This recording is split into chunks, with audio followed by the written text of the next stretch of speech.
사사기 말씀 계속 보고 있습니다.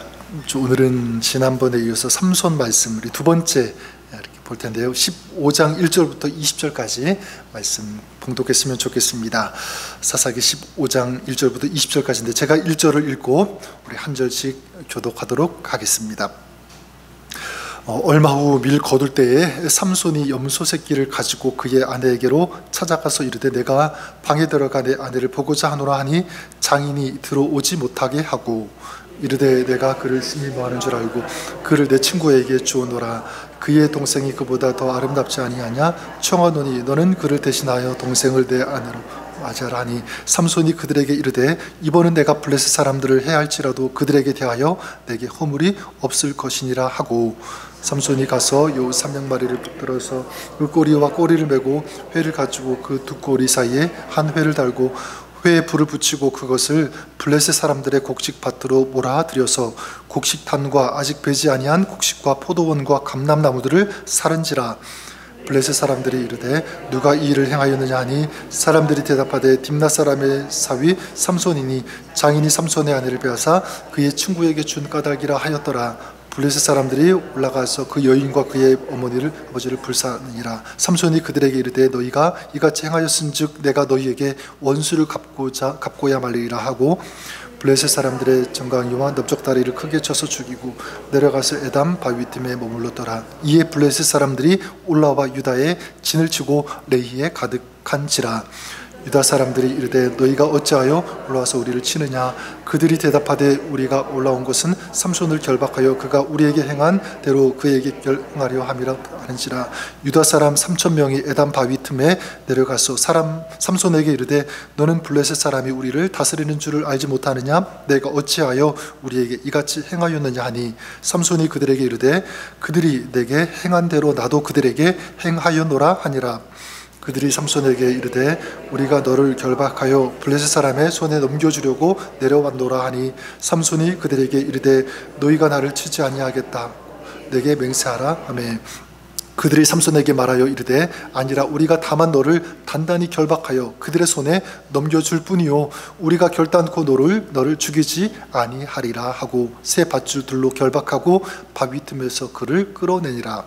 삼손이 레이의 이름에 블레셋 사람들이 그에게 마주 나가며 소리 지를 때 여호와의 영이 삼손에게 갑자기 임하심에 그의 팔 위에 밧줄이 단 삼과 같이 그의 결박되어 손에서 떨어진지라. 삼손이 나귀의 새 턱뼈를 보고 손을 내밀어 집어들고 그것으로 1,000명을 죽이고 이르되 나귀의 턱뼈로 한 더미 두 더미를 쌓았으며 나귀의 턱뼈로 내가 1,000명을 죽였다 하니라.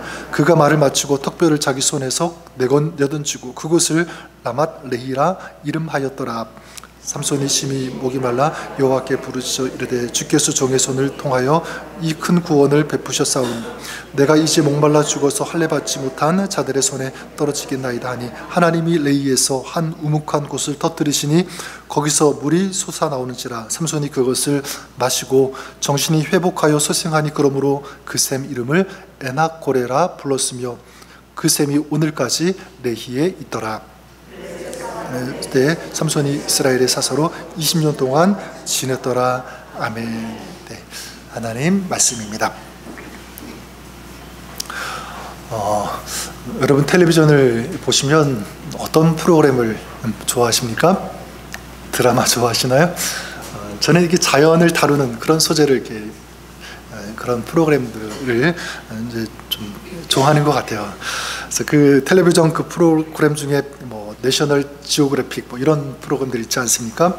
특별히 전에 그 보았던 것 중에 생각이 나는 것은 뭐냐면 그 생물들 뭐 이렇게 물고기 뭐 곤충들이 옆에 주변 환경들하고 이렇게 비슷하게 이렇게 자기 몸을 보호하려고 뭐 색깔 모양 이런 것들을 이렇게 교묘하게 이제 위장하면서 이제 감추는 보호하는 그런 것들을 이제 본 기억이 나는데 저는 그것을 보면서 물론 좋은 쪽으로 하면 힘이 없으니까 약하니까 그렇게 보호하는구나 그렇게 인식이 되지만 또 한편으로는 저는 그것을 보면서 죄를 한번 생각해 보았습니다.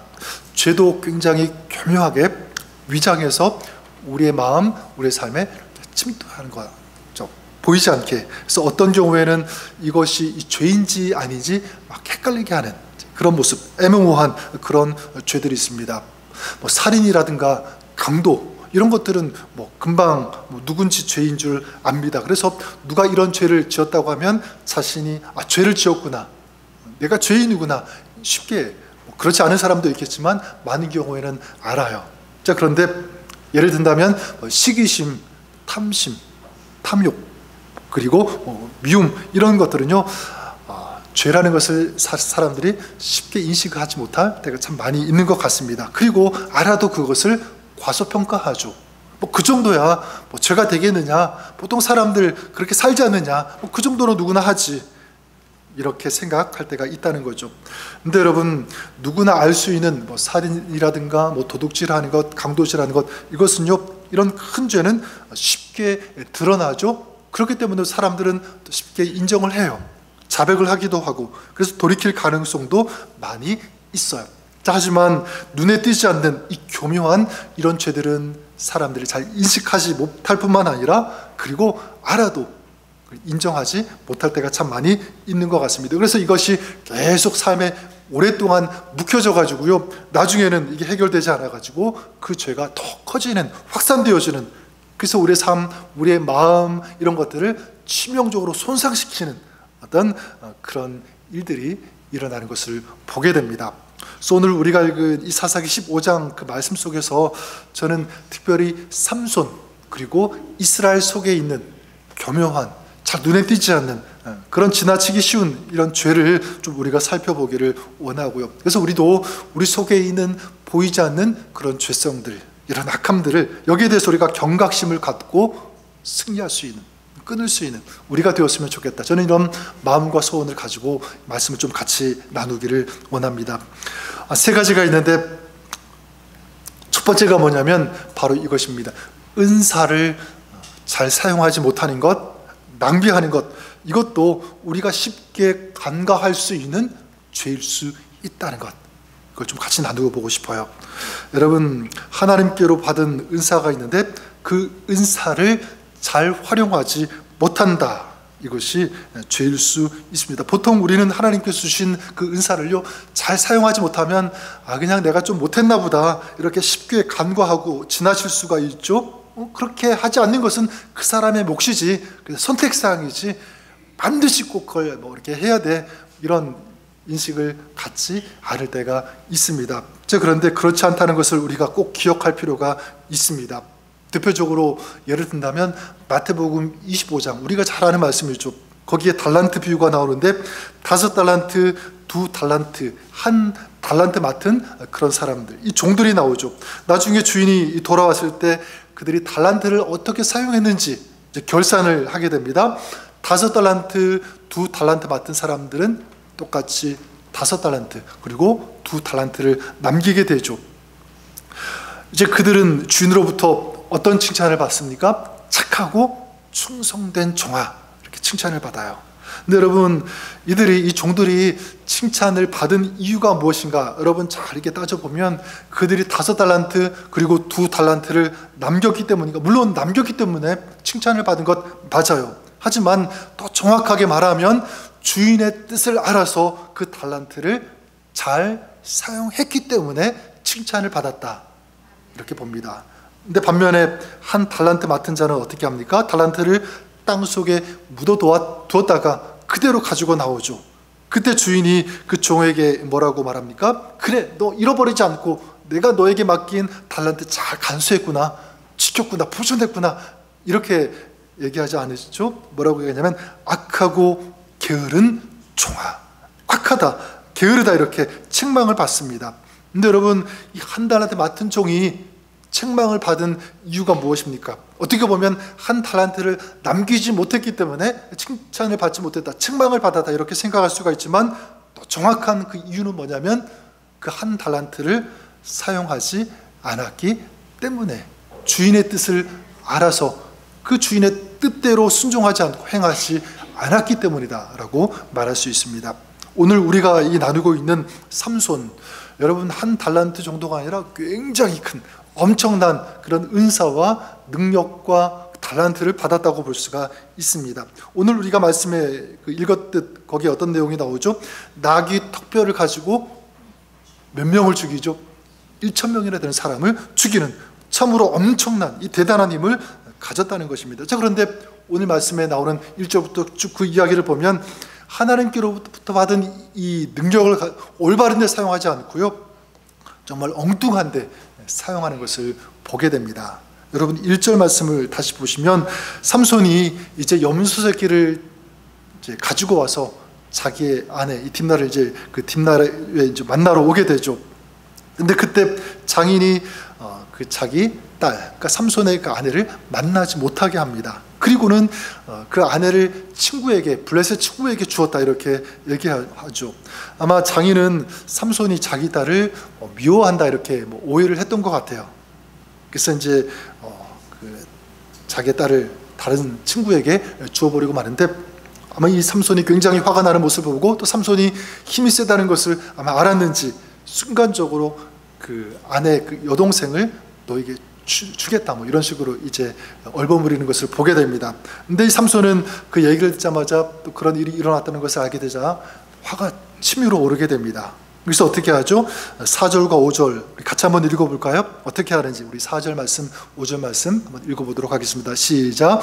삼손이 가서 여우 300마리를 붙들어서 그 꼬리와 꼬리를 메고 회를 가지고 그 두 꼬리 사이에 한 회를 달고 회에 불을 붙이고 그것을 블레셋 사람들의 곡식밭으로 몰아들여서 곡식단과 아직 배지 아니한 곡식과 포도원과 감람나무들을 사른지라. 이게 보니까 여우 300마리를 잡아왔다 이렇게 말씀하고 있습니다. 여우 300마리를 잡아왔다. 신통한 능력 아닙니까? 그렇죠? 한 마리 잡기도 힘든데 나가서 300마리를 잡고 온 거예요. 대단하죠. 그리고 어떻게 하죠? 꼬리와 꼬리를 메고 회, 그러니까 기름을 먹은 막대 아닙니까?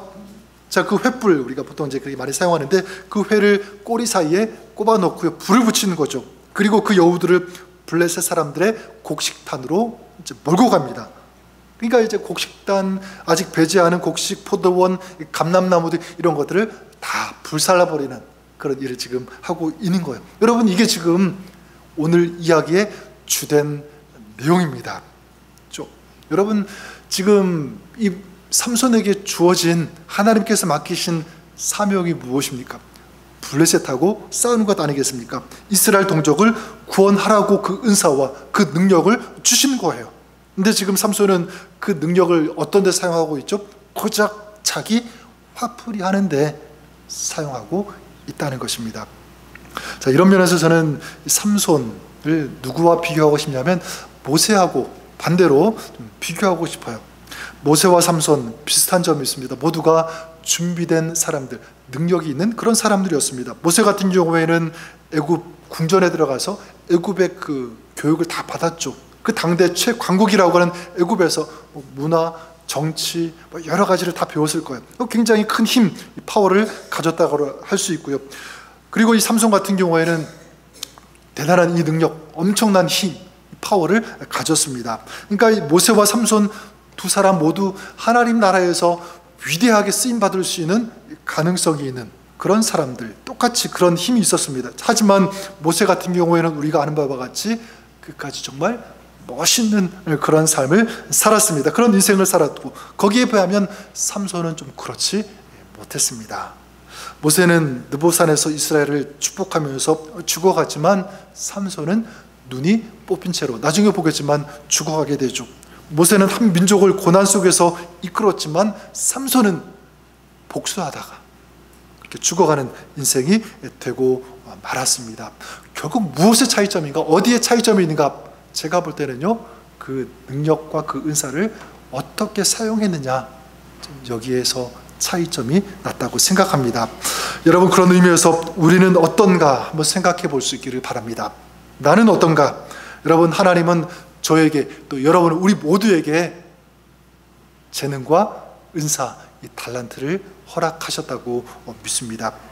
그래서 다 달란트는 다른 것 같아요. 특별히 성경에 나오는 그런 은사 말고도 어떤 분 보면 참 돈을 너무너무 잘 버는 은사를 가지신 분이 있어요. 그런 재능이 있으신 분들이 있어요. 그렇죠? 또 어떤 분들은 뭐 또 물질 이런 것들을 잘 관리하는 어떤 그런 또 은사가 있는 분이 있고, 또 어떤 분은 말을 굉장히 잘 하시는, 구수하게 재미있게 하시는 그런 분들이 있습니다. 근데 어떤 것이라고 할지라도 여러분 그 은사를 잘 관리하시고 또 아름답게 사용하시는, 썩히지 않는 그런 여러분 될 수 있기를 바랍니다. 그래서 저는 여러분들에게 부탁을 드리고 싶은 것은 우리가 어떤 은사를 가지고 있느냐, 전 이것이 중요하지 않다고 생각해요. 그것보다 더 중요한 것은 뭐냐면 어떤 은사이든 그것을 내가 어떻게 사용하고 있는가, 전 여기에 이것이 더 중요하다고 생각합니다. 주님께서 보시는 것도 사실 그거고요. 그래서 그 요한계시록 3장에 보면 두 교회가 나오는데, 하나는 책망받고 한 교회는 칭찬을 받아요. 책망받은 교회는 어떤 교회냐면 라오디게아 교회죠. 근데 이 교회는 왜 책망을 받냐면 그 3장에 보면 내가 말하기를 나는 부자라 부요하여 부족한 것이 없다 하나 내 곤고한 것과 가련한 것과 가난한 것과 눈먼 것과 벌거벗은 것을 알지 못하는 도다. 그러니까 이 라오디게아 같은 경우에는 굉장히 풍부했습니다.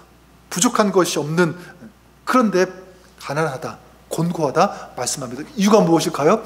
자기들이 가지고 있는 그 풍부함, 그 넉넉함, 이게 단조하고 그걸 자랑하고 그걸 올바른데 사용하지 못했다는 것입니다. 하지만 빌라델비아 같은 경우에는 칭찬받죠. 그 이유가 무엇이냐면 그 3장 8절에 보면 내가 내 행위를 아노니 내가 작은 능력을 가지고서도 내 말을 지키며 내 이름을 배반하지 아니하였도다. 뭐라고 말씀하고 있죠?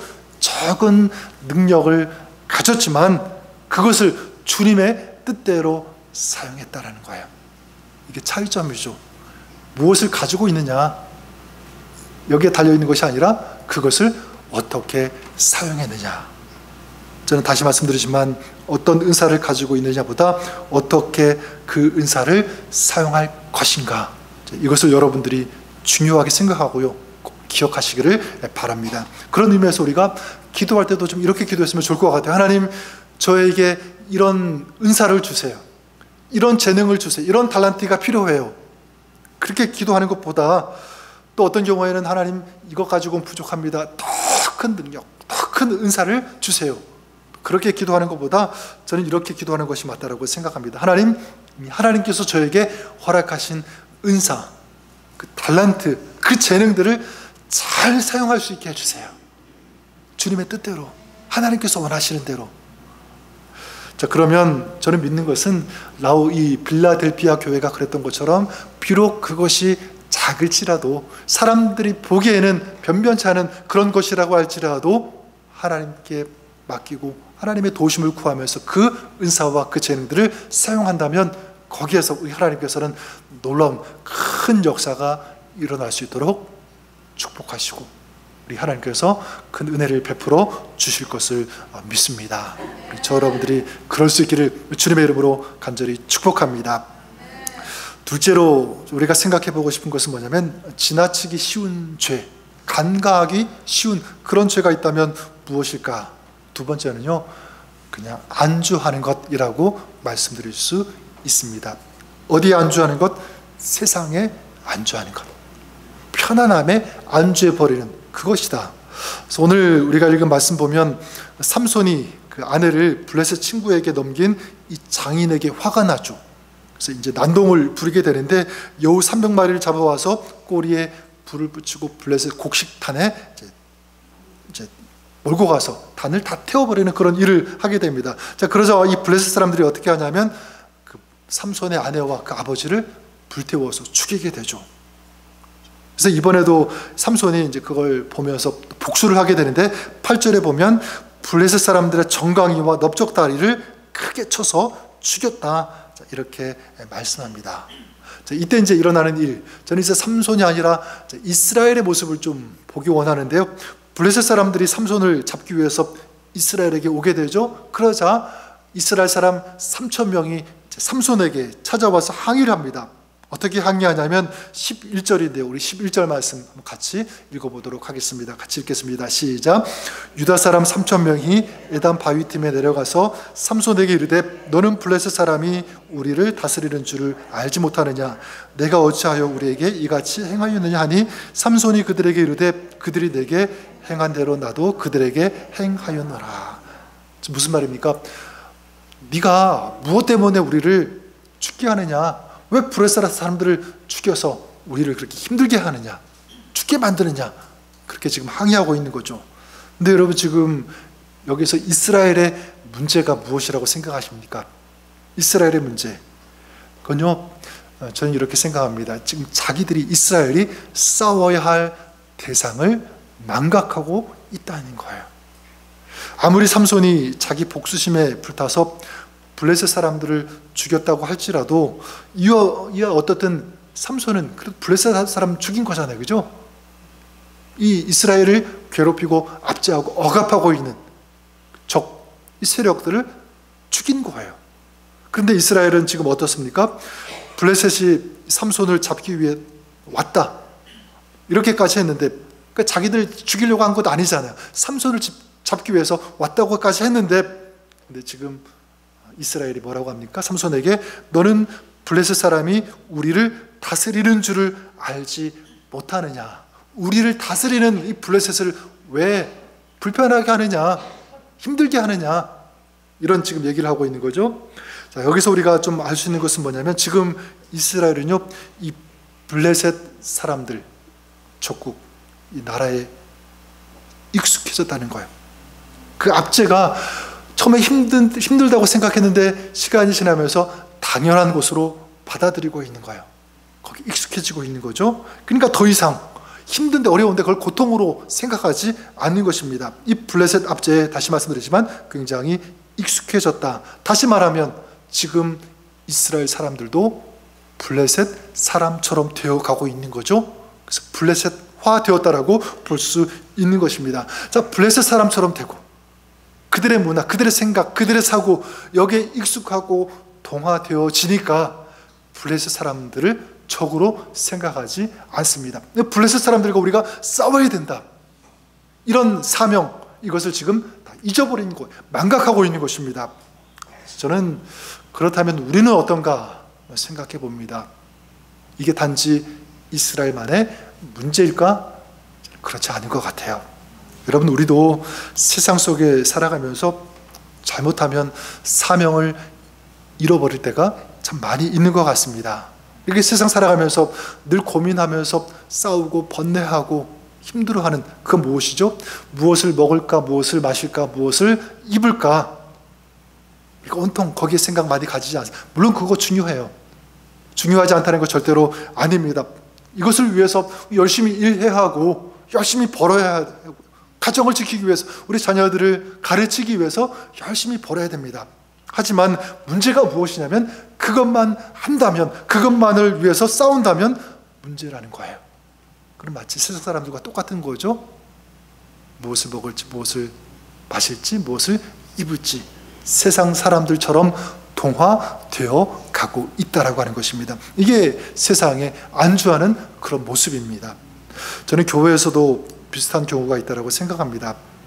그냥 교회 생활을요, 그냥 하나의 액세서리 정도로 생각하고 있어요.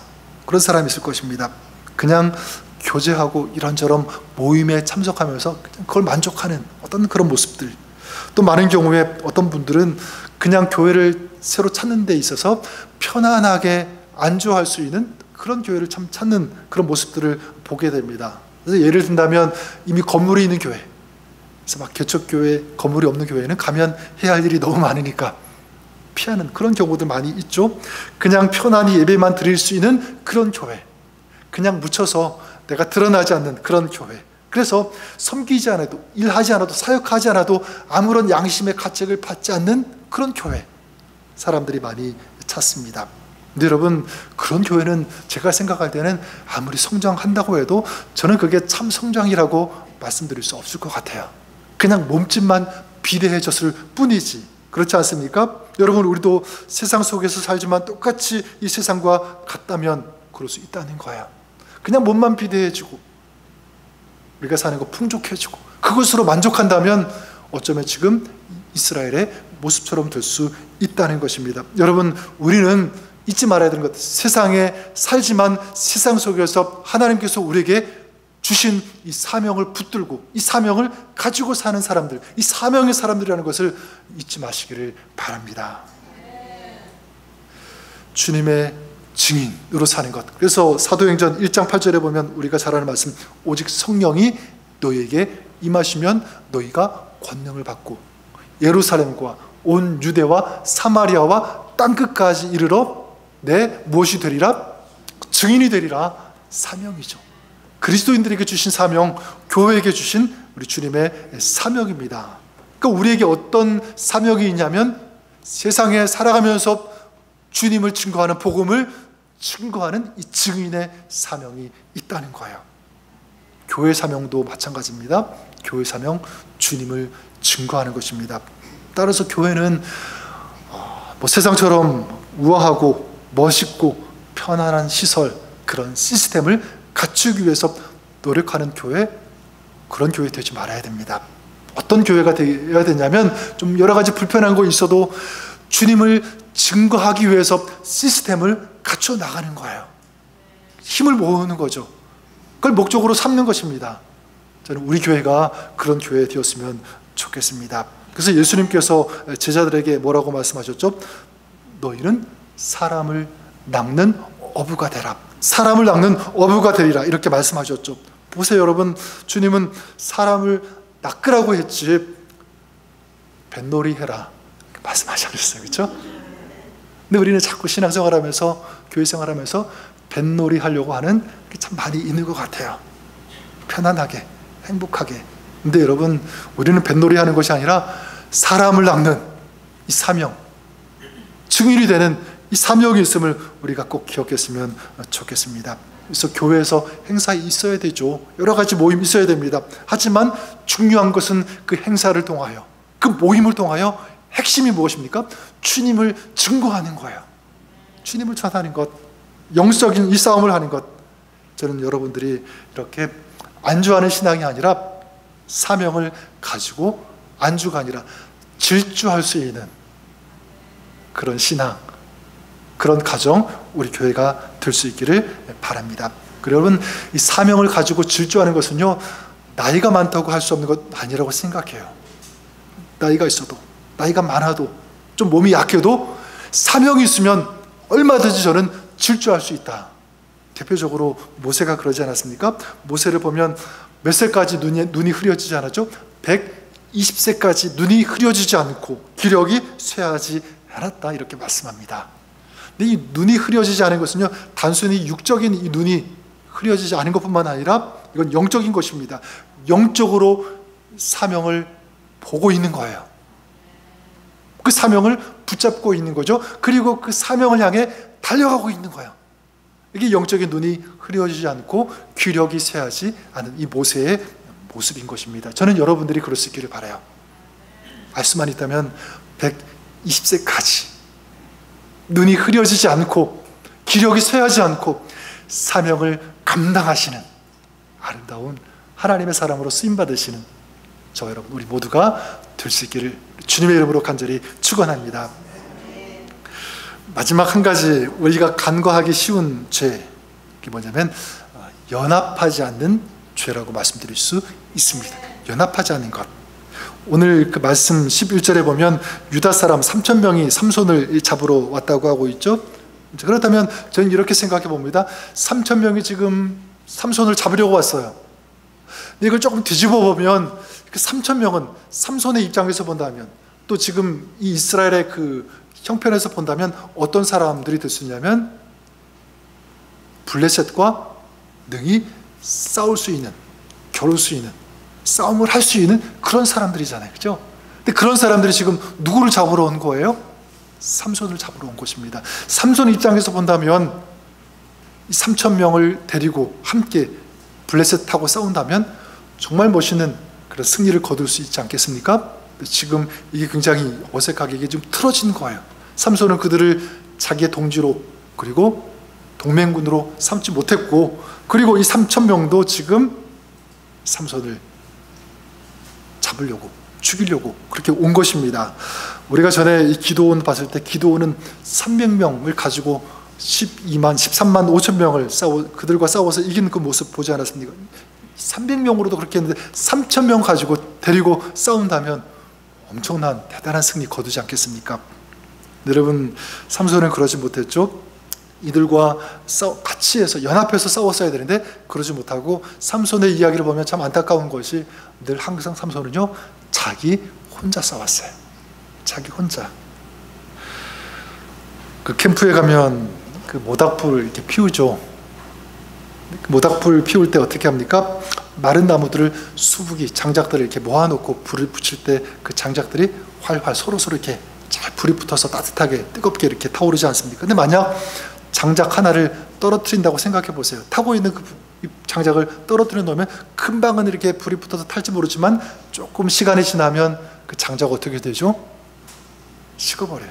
불이 꺼지고 맙니다.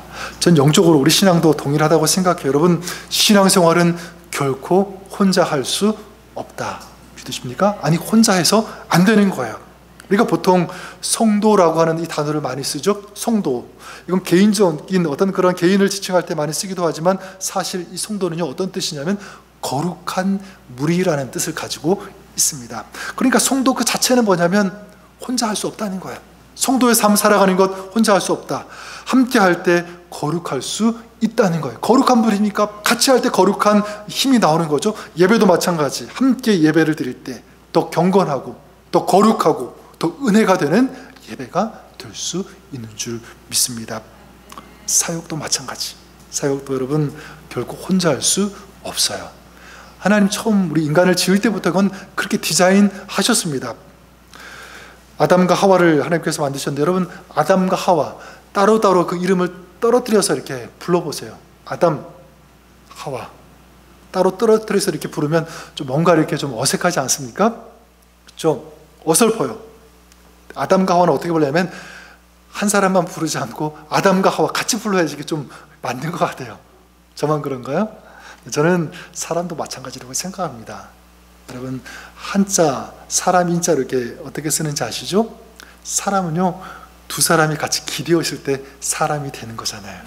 그렇죠? 함께 할 때 사람답게 살 수 있다는 것. 이건 성경적인 그런 전 단어라고 생각합니다. 초대교회도 마찬가지. 우리가 동경하고 이런 교회 되었으면 좋겠다라는 그 교회가 초대교회인데, 아름다운 교회인데, 이 초대교회가 그렇게 아름다울 수 있는 그 이유가 무엇이냐면, 그 교회는요, 공동체를 이루었기 때문에, 공동체를 이루었기 때문에. 그래서 함께 예배하고 어떻게 하죠? 함께 기도하고 함께 전도하고 그리고 함께 교제하면서 떡을 떼는 이런 모습들. 그래서 이 연합한다는 것, 한 공동체를 이룬다는 것, 이게 누구의 꿈이냐면 우리 하나님, 우리 주님의 꿈인 줄 믿습니다. 형제가 연합하여 동거함이 어찌 선하고 그리 아름다운 고. 누구의 고백이죠? 우리 하나님의 고백이라고 생각해요. 그만큼 연합하는 그 모습을 보시면서 하나님은 감탄하신다. 너무 기뻐하신다. 너무 좋아하신다. 여러분, 혼자 열심히 뭔가 해보려고 하는 사람은 어떤 사람이냐면 삼손과 같은 그런 사람입니다. 우리는 그런 사람 살면 안 돼요. 함께 힘을 합쳐서 연합해서 그렇게 싸우고 기도하고 예배하고 사역하는, 이것이 여러분의 삶 사역이 될 수 있기를 주님의 이름으로 축복합니다. 저는 말씀을 이렇게 정리하고 싶어요. 오늘 삼손과 이스라엘 어떤 죄를 지었습니까? 사소한 것을 간과했죠. 작은 죄, 대수롭지 않게 여겼습니다. 달란트 은사를 제대로 사용하지 않고 세상과 타협하고, 그래서 사명을 망각해버리고 말았습니다. 그리고 연합하지 못했죠. 오늘 저와 여러분들은 이런 모습이 아니라 하나님께서 주신 달란트를 제대로 아름답게 사용하시는 그런 여러분 될 수 있기를 바랍니다. 그리고 모세와 같이 눈이 흐려지지 않는 그런 사람으로 끝까지 쓰임받는 그런 여러분 될 수 있기를 바랍니다. 그리고 세상에 안주하지 않고 끝까지 이 증인의 사명을 감당하는 사명의 사람 될 수 있기를 바랍니다. 그리고 함께 연합해서 같이 기도하고 같이 예배하고 같이 같이 사역하는 이런 모습, 이것이 여러분의 삶, 신앙, 우리 교회가 될 수 있기를 바랍니다. 잘 안 될 때 성령님의 도우심, 은혜와 능력을 구하면서 기도하십시오. 우리 주님께서 구하는 자에게, 기도하는 자에게 응답해 주시고 힘을 주시고 능력을 더하여 주셔서 그 인생이 정말 복 있는 인생, 승리하는 인생이 될 수 있도록 이끌어 주시고 함께해 주시고 지켜 주실 것을 믿습니다. 그것이 여러분의 삶, 신앙, 우리 교회가 될 수 있기를 다시 한번 우리 주님의 이름으로 간절히 축원합니다. 한번 기도하겠습니다.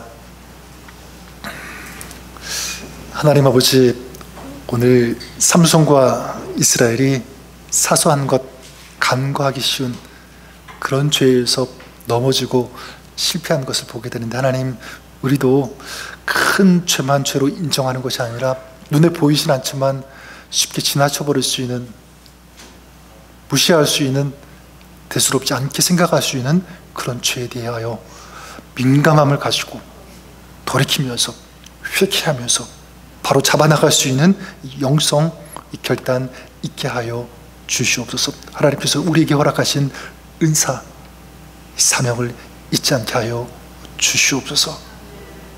연합함으로 함께 기도함으로 함께 하나님의 나라를 세워가는 그런 저희들의 신앙, 그런 우리 사역, 우리 교회가 되게 하여 주시옵소서.